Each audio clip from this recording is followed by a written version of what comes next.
الرحمن الرحيم الحمد لله رب العالمين وصلى الله على سيدنا محمد وآله الطيبين الطاهرين.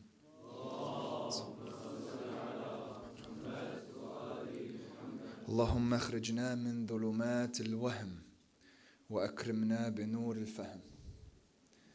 اللهم افتح لنا أبواب رحمتك وانشر علينا من خزائن علومك يا أرحم الراحمين.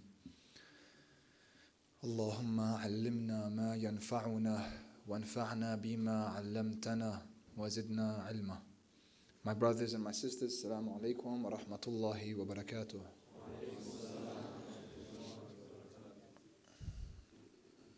The modern world is one that is a complete opposite to the sacred world. And I keep using those two terms, modern and sacred. Yesterday I used it a lot. And I don't want to have said those words and we understand them just in passing. These two words are key words as to what we're speaking about. When we say modern, I don't just mean current event. When I say modern, I don't mean a new type of clothing. In a way it does mean that, but that's not what I'm saying. Modernity is a concept. You guys, inshallah, may have read about it, or the more you read, the more you'll find out about it.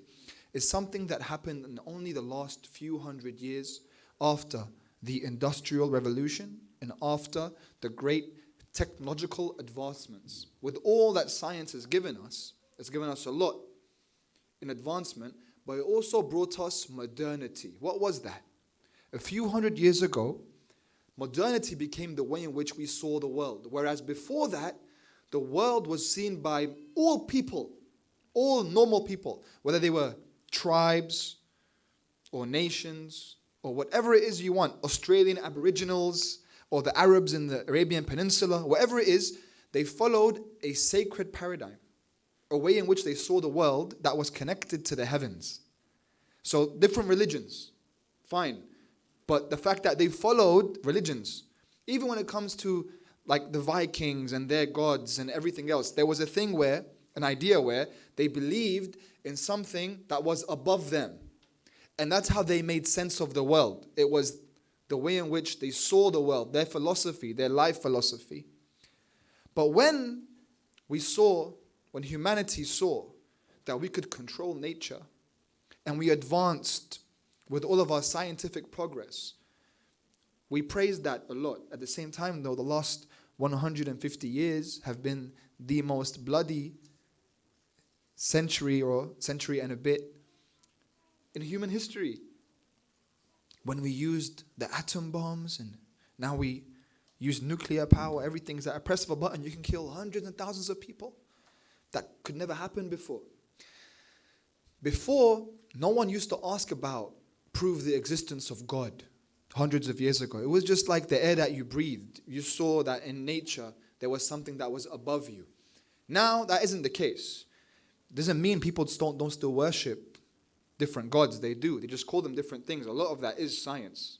So people who say that we don't believe in God, we believe in science,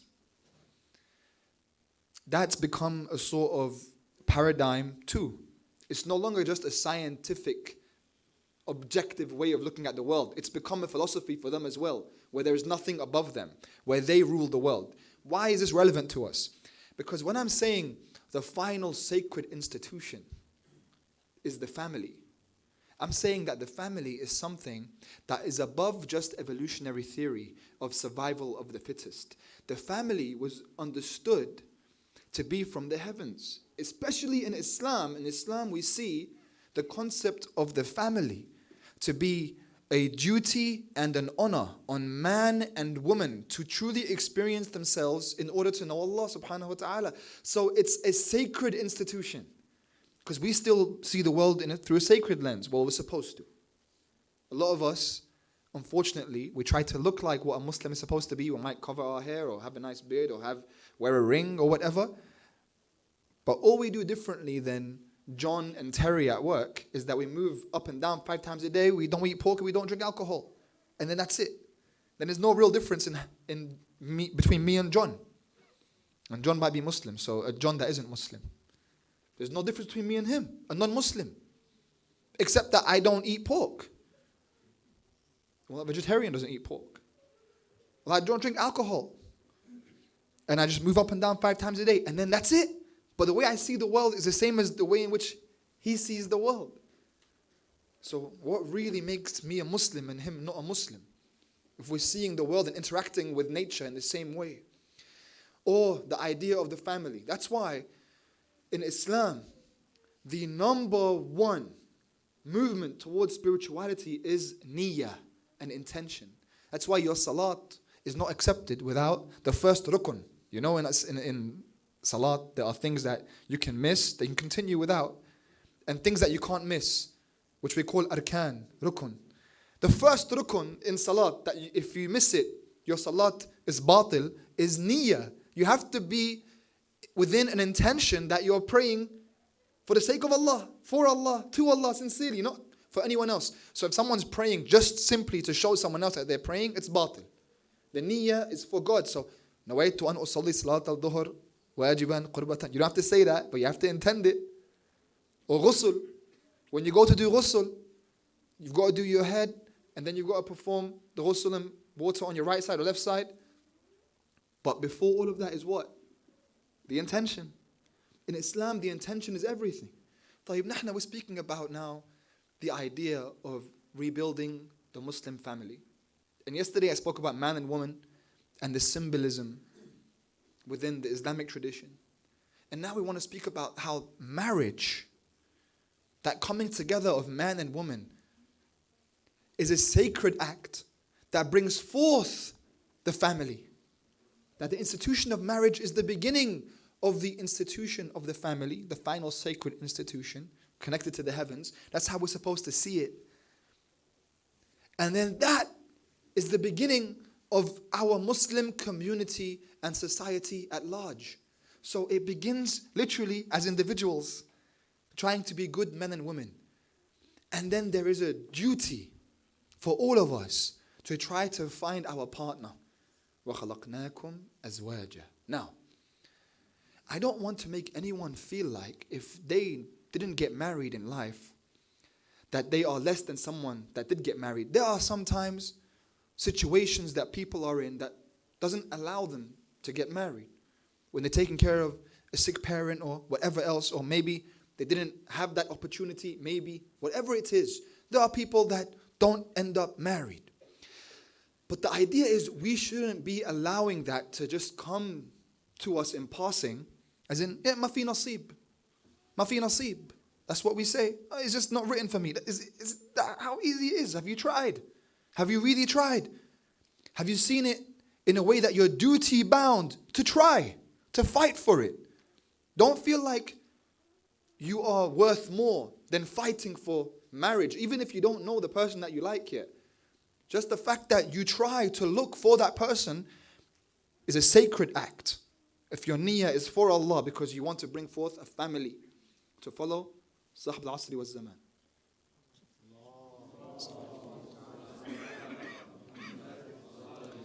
So we have to try, my brothers and my sisters. And a lot of us here are youth, and many of us here are not married. You shouldn't give up on trying. It doesn't matter how old you think you are, boy or girl. The name of the book escapes me right now, but the content is important enough for me to mention. Inshallah, I'll get the name tomorrow. It was really interesting, the findings in the book as to why right now not only are divorce rates going up, but the numbers of people that are not getting married are also going up. Because throughout history, if you look at the reasons as to why, now I'm speaking without a sacred lens, just biologically, or in terms of evolutionary theory, the reasons as to why men and women used to get married throughout time was that women wanted financial security and stability, and also security in general, to be protected. So when it came to ancient times, and there were raids, and women were taken as captives very easily, you needed a tribe to keep you safe and strong. Now, that woman would want to be married to a man that can keep her safe and that was financially stable in order to provide for her, because she didn't have that status in society at the time. Whereas men, usually at the time, they wanted the bodily function, mostly from the woman. Now, what's happened in modern times, whether you want to look at it as a good thing or a bad thing, of course, it's good that women's status rose, but especially with the theories of feminism, it kind of took it to an extreme. Women right now don't need a man to provide for them. They can provide for themselves. They work and they provide for themselves. And in terms of society, literally, the police force can protect women more so than a lot of men can. Some men just don't know how to protect their women anymore because they don't know how to express their masculinity. Sometimes the women protect the men. So then what happens? The woman finds no reason to marry. Then she goes unmarried. Now the man's need is still there. But right now, unfortunately, once again, with all the great advancement that technology has brought us, at the same time, it's making lifelike AI beings that can satisfy a man. These robots are becoming more lifelike. And the VR, virtual reality systems that allow a man to experience being with a woman as if he's actually with a woman in an interactive setting. Now, this person in real life is very lonely and depressed. But when he goes home without any headache, without anyone telling him to provide for them, they just put on their VR mask and they can be with a woman. And that's soon going to lead to more men feeling like they don't need to get married. But in real life, this person has destroyed himself. And a lot of the women, as they grow, because their fertility time is less than the man's, they regret it in their 40s. Whereas a man, when he wakes up in his 40s and tries to fix himself, he still has an opportunity. Because he's fertile for much longer. So it's creating huge problems in the Muslim community. That's who we care about. Our brothers and sisters here. So we have to push forward our brothers and sisters with the right intention to get married and the right circumstances. We're not saying rush into anything. We're not saying marry someone without getting to know them. I'm saying get to know them. There's a way in which you get to know. That's a topic for another day. You know, what should I look for in a husband? What should I look for in a wife? What are the red flags? That's a topic for another day. We should take great care. This is one of the most important decisions you're going to make in your life. So don't rush into anything. In fact, I remember when I was a teenager and I would sit in this mosque and I would listen to the lecture spoken here. And I remember once a lecture was spoken here telling us to get married at a young age because that's what Islam says, we should get married young. And I took that to heart. And I laugh at myself right now because at 19 years old, I was so immature. When I think about myself at 19. And I was thinking, people should marry their daughters to me. Well, I'm entitled because I'm trying to be religious. I'm praying, I'm doing my thing. Habibi, what are you doing? I wasn't working. I barely had a plan. I'm not entitled to anything. You have to earn that. As a young man, you have to earn it. Maybe you don't have all the money in the world, or you don't have a house ready, but you have a plan. At least have a plan that you can go and offer a father who has just raised his daughter her whole life and given her everything she wanted, and then you come along. At least have a plan, man. So you might be 27, you might be 29 years old, and you're too immature. That's why I'm saying, become mature. It's not about the number. Yes, in previous times, men and women were mature at younger ages. And in Islam, if you're mature, we recommend you to get married young. We do. But if you're immature, no. You will ruin it for yourself and for others. You ruin your life and you ruin someone else's life. You must know if you're mature. And hopefully your parents are mature enough to tell you if you're mature. So this is important. You might be 18 and mature enough. I wasn't mature enough at 18, but I right now have married young men and young women who are 18, 17 years old. I've married them to each other because they're mature enough. But I'm very close to people in their 20s that I don't think are mature enough. And I told them, wait, work on yourself a little bit before you try to make a family and you make more of yourself. Immature people. So, do you see that it's something that we are duty bound for, to work on ourselves, to make ourselves mature enough, to marry a mature person, to bring up children that can be true followers? That's how it's supposed to be. We're duty bound. Like I said, some people have special circumstances, but you shouldn't just give it up like that. Don't do it because I don't need it. Try to want it. Put effort into it.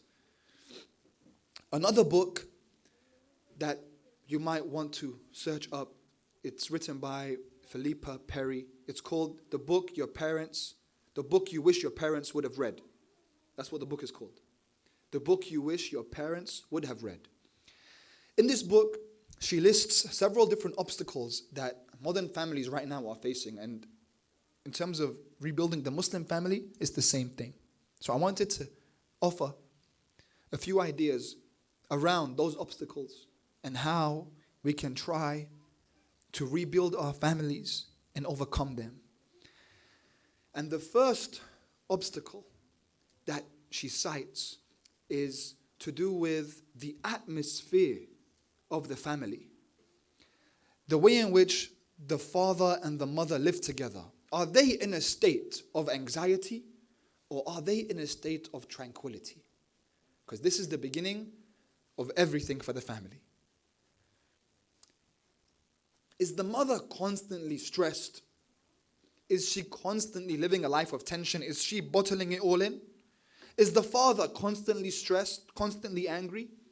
If they are, if one of them is, especially the mother who gives her milk to the child, that milk, the same way she nourishes the baby, the infant, if she's stressed, that stress will also transfer to the child.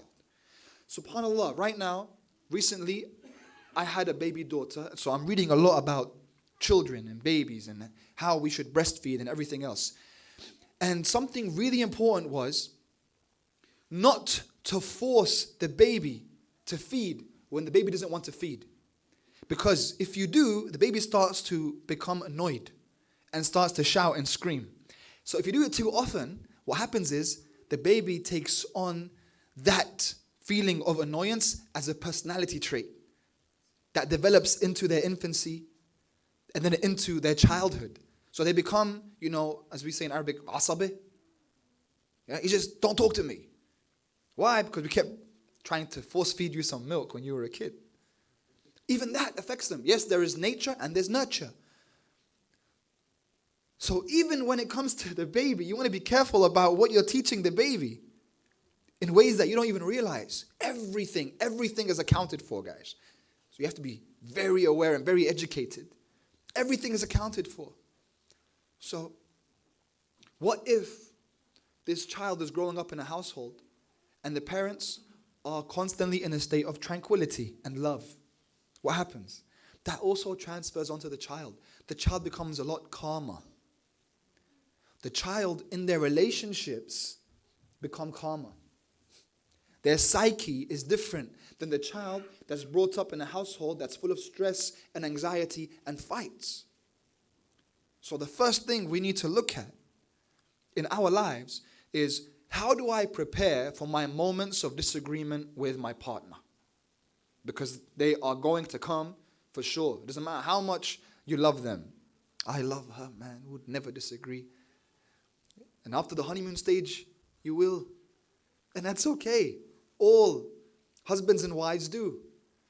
We have to be mature enough to know how to communicate with each other, how to express ourselves to each other, how to listen to each other so that we know how we can deal with these situations. Because a lot of what we go through as kids, unfortunately, manifests in our relationships as adults. A lot of the time, like, for example, I deal with a lot of different couples. And one issue that often comes up is the silent treatment, right? Which someone might think is harmless, but it's abuse. Let's say the husband, when he was a child, if he was in trouble, his mother would stop speaking to him. So, as a child, he becomes very stressed out when his mother doesn't speak to him over a few days. Later on in his marriage, he did something wrong. Or he didn't do something wrong. Let's say his wife's just annoyed about something. She starts speaking to him. He gets so stressed out. It destroys him more than her, for example, saying something mean to him. Because it's triggered some trauma from his childhood that she might not understand yet. And he might not know how to express that to her. It might happen the other way around as well. These triggers between husband and wife, they have to speak about them. Things that they went through in their childhood that manifest, they might not even be aware of it. Your partner helps you to be aware of that. You see, if we look at our religion, we say, "Man arafa nafsah faqad arafa rabbah." He who knows himself knows his Lord. Right? But you must know yourself to know Allah. Tawheed. You must begin with yourself. Who else helps you to know yourself more than your spouse and your partner and your mirror? That's what it's supposed to be. It's supposed to allow you to know yourself. Whether that comes in a partnership or friendship or even as a test. Sometimes our spouses are tests. But at least you get to realize more about yourself in that relationship. That's not the ideal. The ideal is that person mirrors you, is a safe space for you. And that's how it's supposed to be. So you have to look at, how are we going to disagree? How does the man deal with his wife's cycles? This is a natural part of her life. And her emotions are different just before the cycle, during the cycle, and after the cycle. And that's a good part of the month. Depending on her, that might be 7 days, 10 days, 2 weeks. How is the husband going to deal with that? You have to know how to deal with that. There are times where she might act a little bit differently than you're used to. How will you deal with it?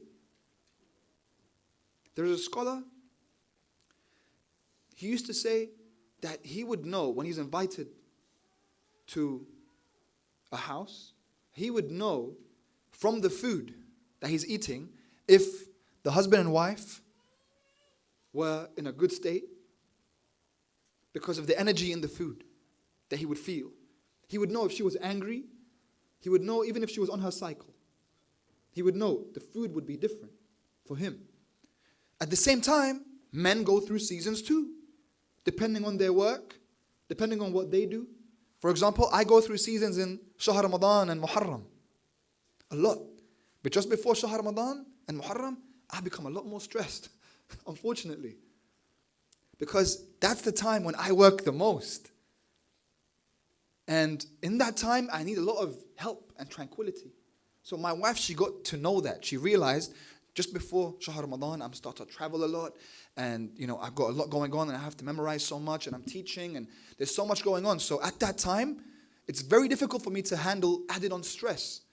She understood that. So in that time, she knows I need more comfort. So she gives me that comfort. That's my specific requirement. She understands, so she helps me. And then I understand what she's going through during her seasons. And I understand it. Even if at that time it might feel unfair on me, I try to help her. She always says to me, "What do you need from me right now?" And I always say, because I worry that I become a burden. And she says, "Don't get tired of me." She goes, "I won't get tired of you." And then I feel a lot more comfortable to prepare. That's just what I need. Someone else needs something else. But it begins with communication. It begins with expressing ourselves to each other. You're not too manly to express yourself to your wife. That's how it begins. It's a partnership, communication. That's why Sayed Zahraa alayhi salam, when she comes, she says, "Ya Aba al-Hasan, هل وجدتني كاذبة أو خاطئة أو خالفتك منذ عاشرتك?" She says, "Oh, father of Imam al-Hasan, did you ever see me ever lie to you or do you wrong? Did I ever go against you since I known you?" She's basically saying, how was the atmosphere of the house? Was it good?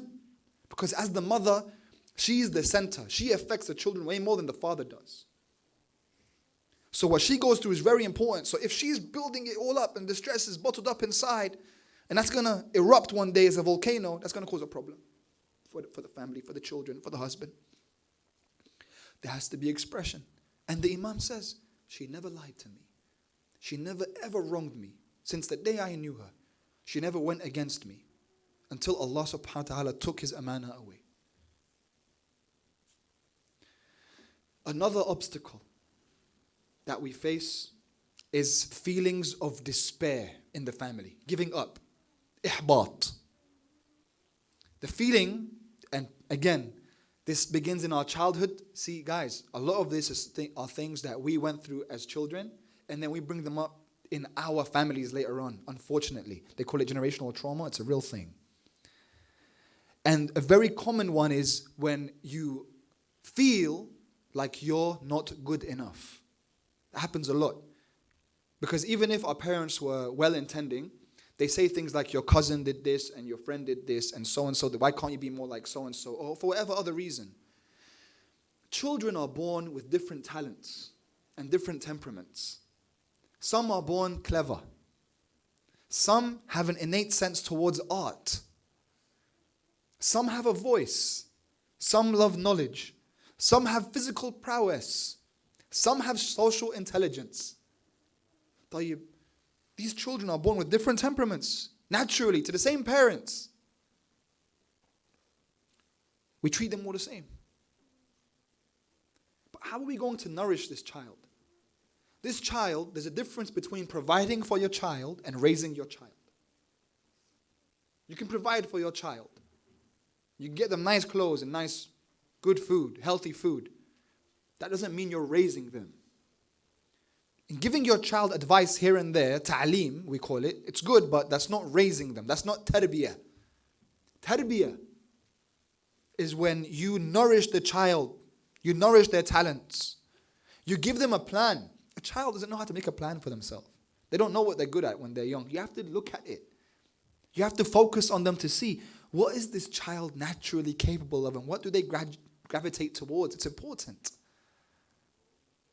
I remember myself, I like to share a lot of personal anecdotes because I feel like it becomes a lot more relatable.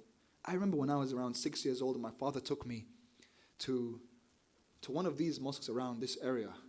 And there was a child, a 6-year-old child that was a hafiz of the Quran.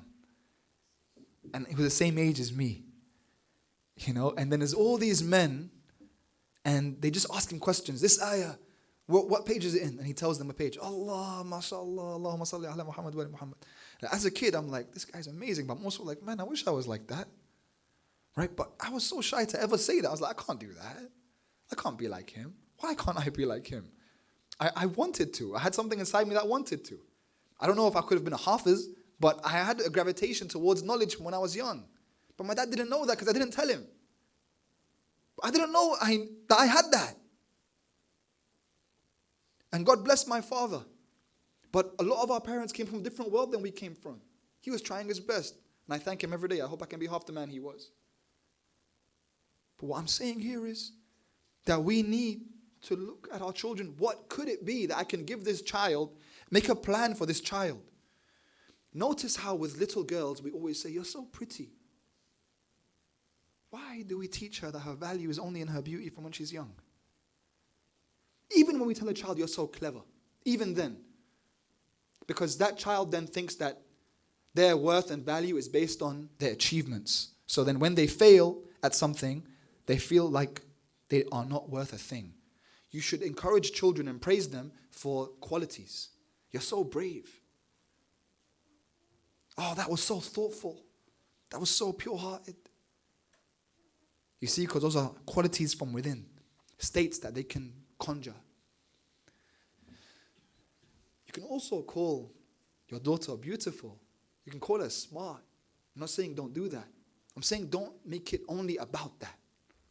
Let them feel like they're worth more and make a plan for them. So when you see what they're good at, when you see what they naturally gravitate towards, you make a plan for them. They can't make a plan for themselves. And you reward them. That's why you see in the stories, we have it a lot with Imam Ali alayhi salam and Imam al-Hassan alayhi salam. You don't have as many stories when it comes to Abu Abdullah alayhi salam, but with Imam al-Hassan, especially the way we call him Abu al-Hassan, and his wasiyah, and the way he speaks to him, and the way he brings him everywhere, and even in their grandfather, the way that he would talk to them, إمامان قاما أو قعدا سيدي شباب أهل الجنة. Right? You're these 5-6-year-old kids and you're being called the princes of the youth of paradise. And literally the greatest of all creation allows you to jump on his back as he's praying, and he holds you and takes you everywhere, and he's like their friend. So there's an importance. We have to look at the talents that these children have in order to nourish them, to really raise them, tarbiyah. The third obstacle. Sallu ala Muhammad wa ali Muhammad.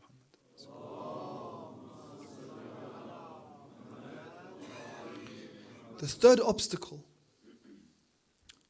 is the overly reliant child that we raise in our families. A child becomes overly reliant when you do everything for them. And unfortunately, we think that's an expression of love, but we're setting up our children for failure. And especially in our traditional cultures, there is a strong focus on being reliant on the mother, first of all, and then the woman of the family, second of all.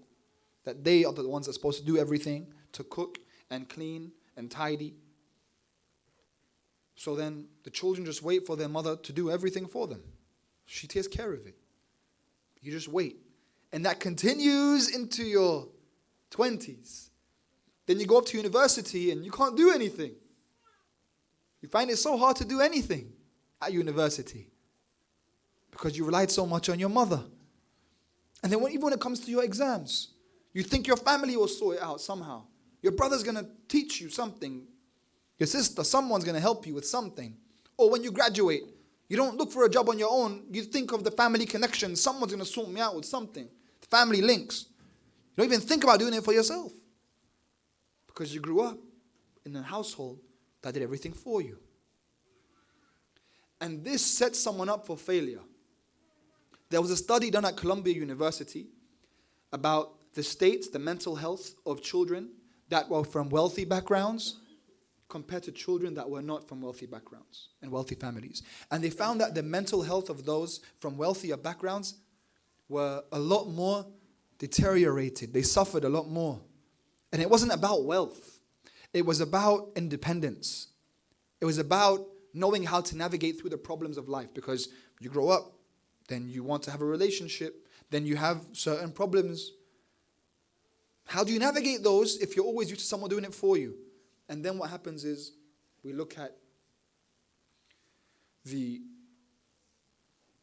person who no longer knows how to navigate life properly as a burden. The person who, this is very related to the second obstacle. The person who's not good enough becomes a burden, and then they become that awkward person of the family.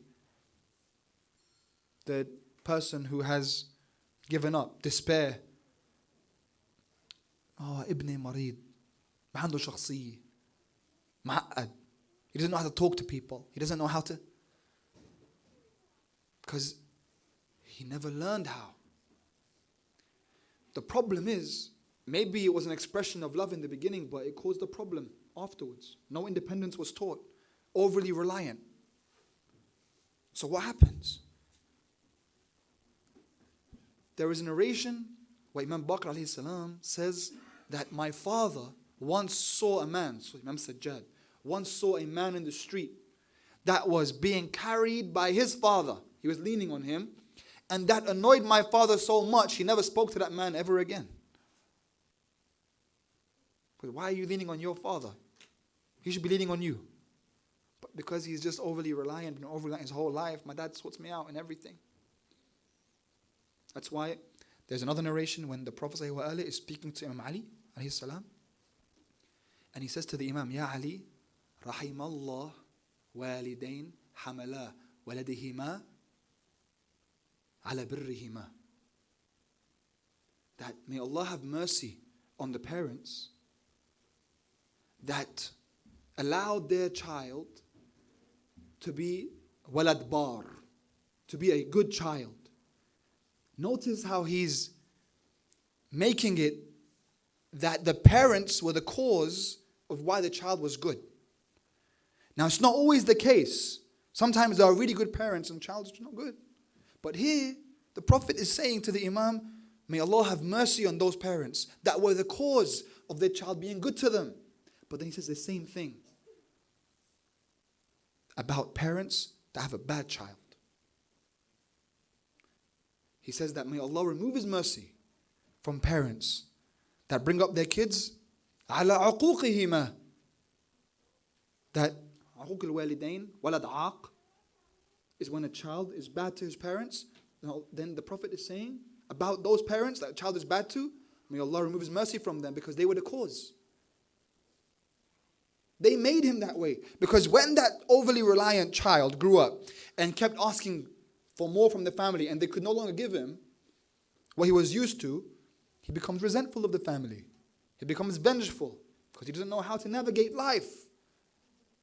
It becomes a burden on the family. But the parents are not free of that issue. They had something to do with that. And you guys know how important parents are in Islam. We're not supposed to ever wrong our parents. But look at this narration. It's bringing them both into a place of fault. A fourth obstacle is the lack of appreciation of beauty. And this is very connected to what we spoke about in the sacred world. Because in the sacred world, we often saw beauty. In nature, we appreciate beauty. We have now our families, we don't appreciate beauty. Like when you look and experience and recognize beauty, our children don't recognize beauty anymore. And this is relatively new. After globalization, a lot changed. About 40 years ago, youth from our cultures still recognized beauty in literature, in language, in art, in music. In different forms, they saw beauty. But now, if you ask a child to try a beautiful thing, if you show them a beautiful thing, they don't recognize it. They conflate it with everything else they see. Why? They're bombarded with so many images that they never used to be bombarded with before. Every day on Instagram and Facebook and TikTok and YouTube and these phones and the screens, they see so much.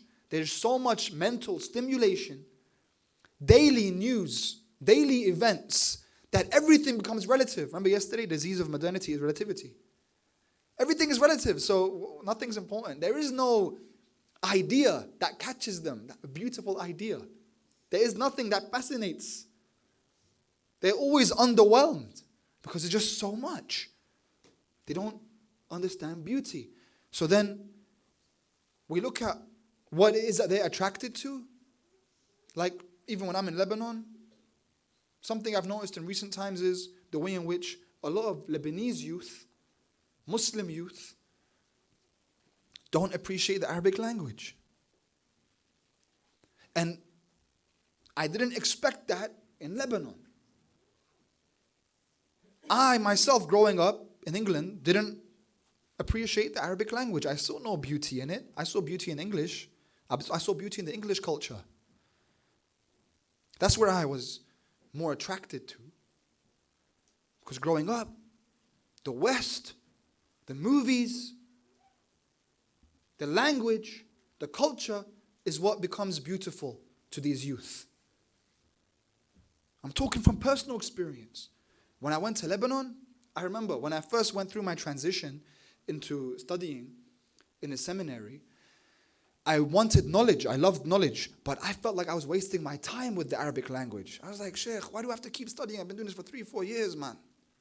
It's just Arabic. I'm never going to use it. That's what I used to say. I'm like, I go give lectures in English. I'm not going to use this.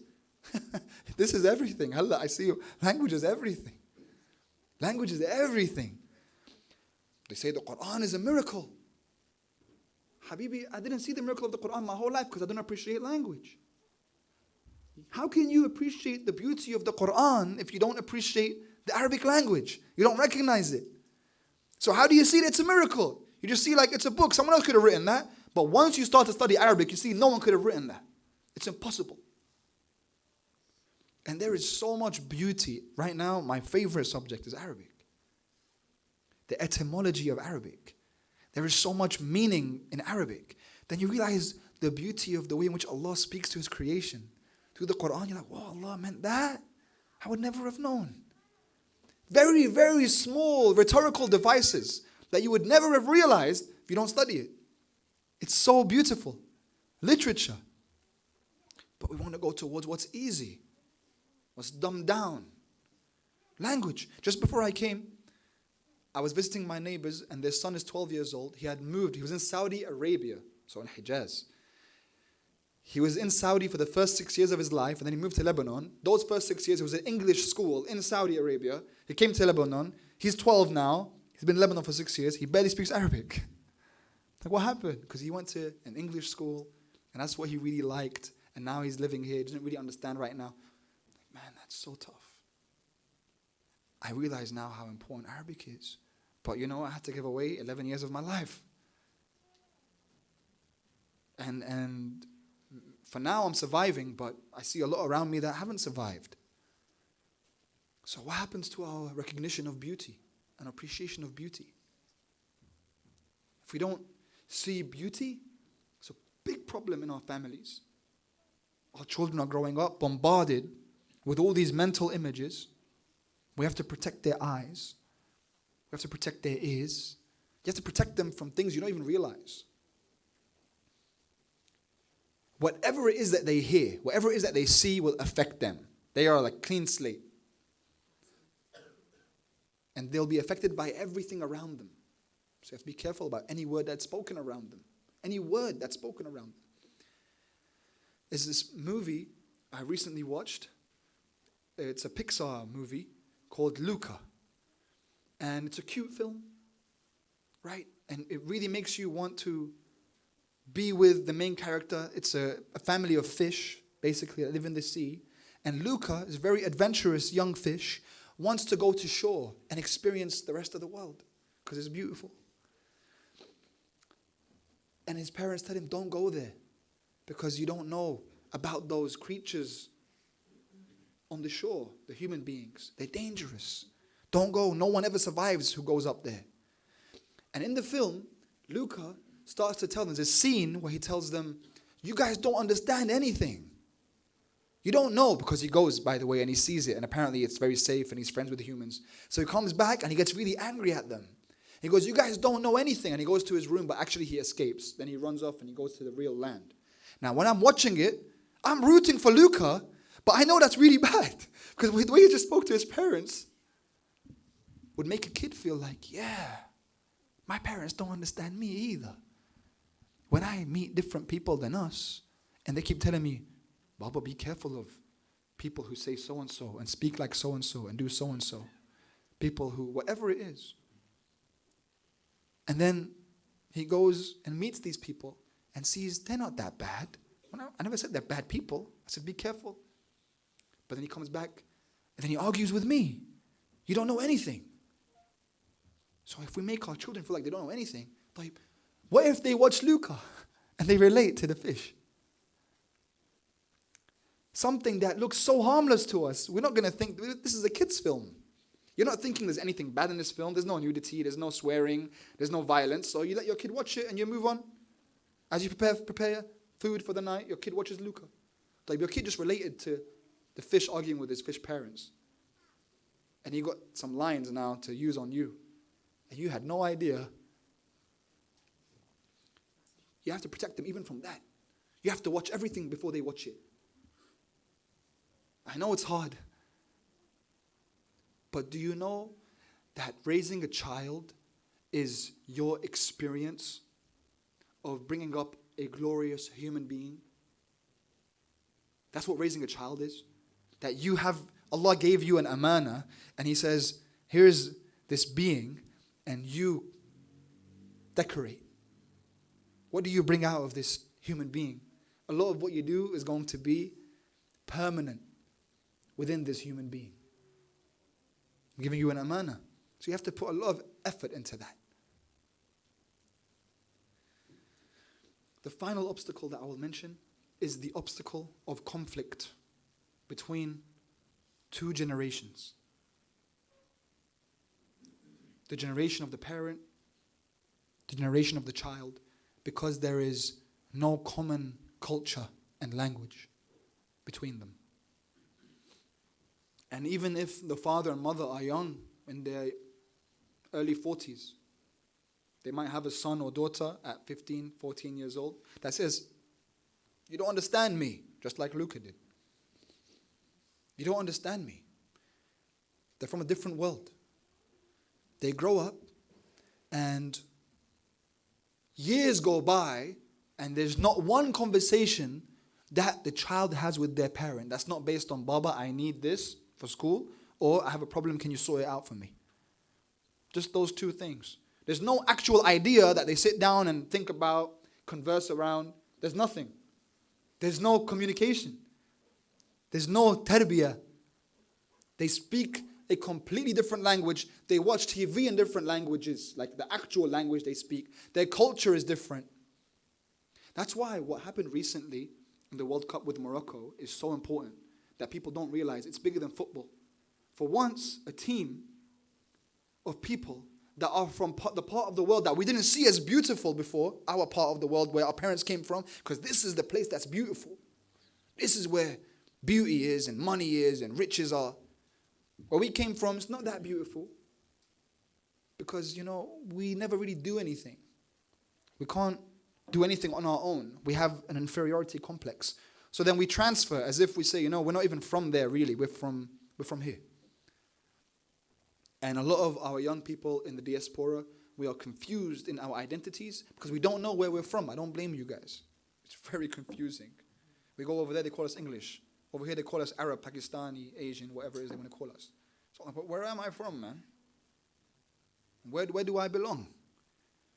But what happened recently shows that we are inferior.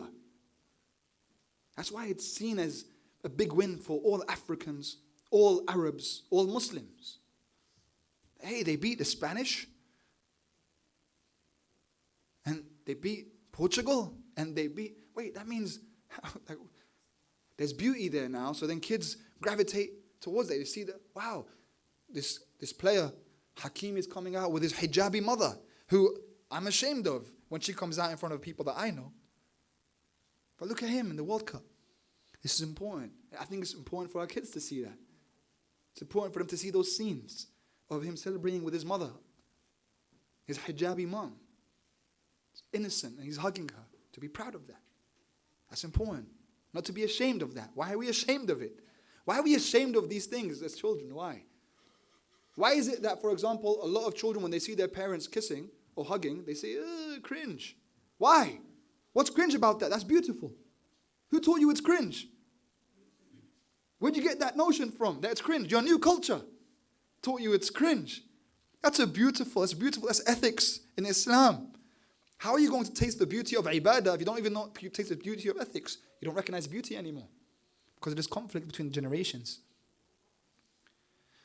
One of the main reasons of that is because there's no trust between them. There's no friendship. Even though the Prophet says to play with them for 7 years, discipline them for 7 years, and then befriend them for 7 years. But there is no befriending. We're not their friends. So then, if he speaks a different culture than me, speaks a different language than I don't trust him, and he doesn't trust me. There's no trust between us. There's no conversation. There's no communication. There's no expression between us. There's nothing. There's no language. We don't speak the same language anymore. And it's not just about English and Urdu or English and Arabic or English and Farsi. I'm talking about you both speak English. Your parent or your child speaks English, but it's a different language, a different way of expressing each other, to each other. So we begin from here to understand that we are duty-bound as men and women to come to find our partner when we're ready and mature, with an intention, a sacred intention, to overcome these obstacles, because we know whatever it is that we are and whatever it is that we do, it's going to affect our children for their entire lives to come. Alhamdulillahi Rabbil Alameen. Wa sallallahu ala Sayyidina Muhammad wa alihi at-tayyibin at-tahirin.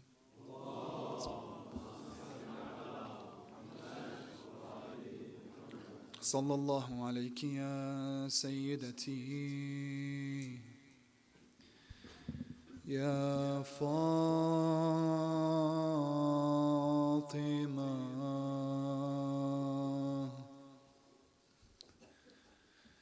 يا زهراء يا مظلومة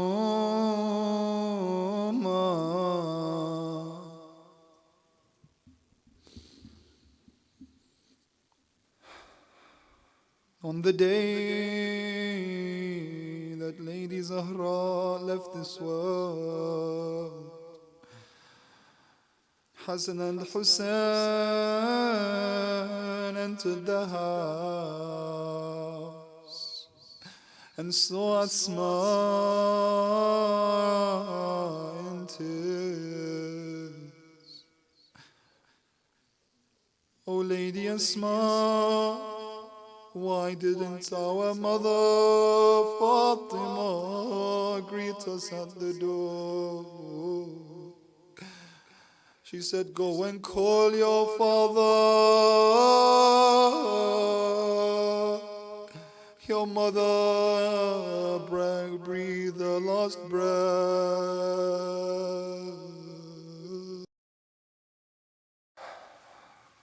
On the day that Lady Zahra left this world,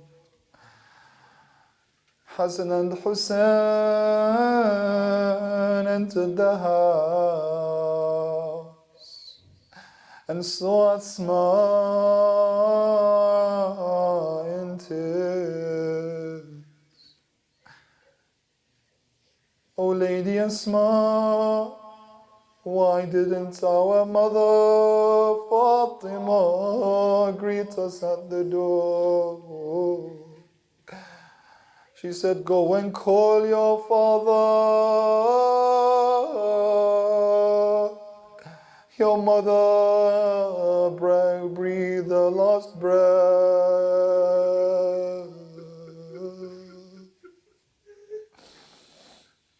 Imam al-Hassan and Imam al-Hussein began to cry. They ran towards the masjid. They told their father about what happened to Lady Zahra. Imam Ali ran to the house and he saw his sons grabbing onto their mother. Little Zainab watched on as she saw her big brothers crying for their mother. Imam Ali held Zainab in his arms and hid her face into his chest. It was time for him to perform the wasiyah. He promised Lady Zahra he would wait until the night time. He sat by the body until the sun had set. And he brought the water to wash the blessed pure body of Zahra. Asma was helping him as he cried. He would pour the water and his tears would mix with the water. At one point the Imam stopped and went into the corner and sat down with his head between his knees. Asma saw Amir al-Mu'mineen crying like a baby. She said, Ya Abul Hassan, you are Asadullah. You are the one who lifted the doors of Khaybar. Help me lift this kafan around Zahra. He looks up and says, I lifted the doors of Khaybar. But the pain I feel right now as I watch her blessed body and my hand passed over her cracked ribs. Ya Zahra,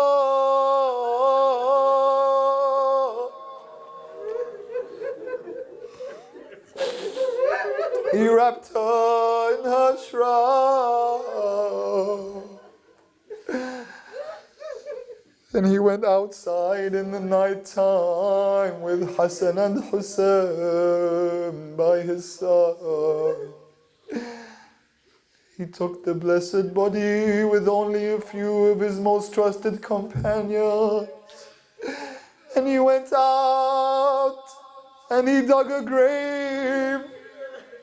We still don't know where our mother is buried. She said, Ya Ali, in the night time, bury me in the night time in a secret place. Don't let any of those who hurt me come to visit me. I will fulfill your promise, my beloved Zahra. Just before he lays her into the ground, he says to Hassan and Hussein, this is the final farewell. Say goodbye to your mother. They began to say their last words, hugging onto her corpse. Ya Ma, send our salams to our grandfather Rasulullah. Tell him you have left us as orphans. His beloved Hassan Hussein, now orphan children, just like Rasulullah was. Imam al-Hussein grabbed onto the shoulders of Fatimah and began to cry in the loudest of voices. And Imam Ali heard a sound from the heavens as Jibreel called out, Ya Ali, the angels cannot take seeing Hussein cry this way. Remove him from the shoulders of his mother.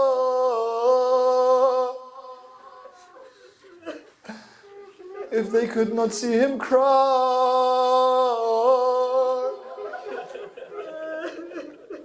what did they see on the 10th of Muharram? When Shema sat on the chest of the son of Zahra.